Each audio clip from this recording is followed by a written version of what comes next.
ప్రముఖ కవి కాసుల రవికుమార్ గడ్డ కట్టిన నది కవితా సంపుటి నుండి మనిషని ఒకడుండేవాడు కవిత.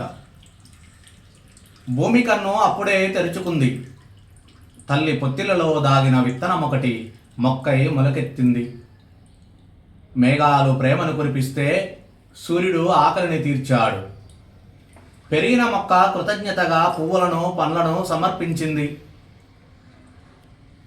కిలకిలలు గలగలలు ఇంద్రధనస్సులు. అందంగా భూమి, అచ్చంగా భూమే.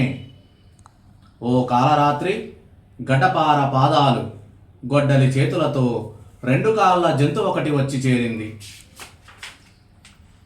దేనికోసమో తవ్వుతున్నది. కనేల్ కనేలు అనే శబ్దం. ఒక్కసారిగా అలజడి, అయోమయం. చెదిరిన పక్షులు ఎగిరిపోతూ ప్రశ్నించాయి, దేనికోసం ఈ పిచ్చి తాపత్రయం అని. పువ్వులు రాలిపోతూ జాలి చూపాయి. చెట్టు మంటెం హెచ్చరించింది, అర్థం లేని అన్వేషణ ఆపమని. అయినా తవ్వుతూనే. కొన్నేళ్ల తర్వాత అక్కడొక సమాధి.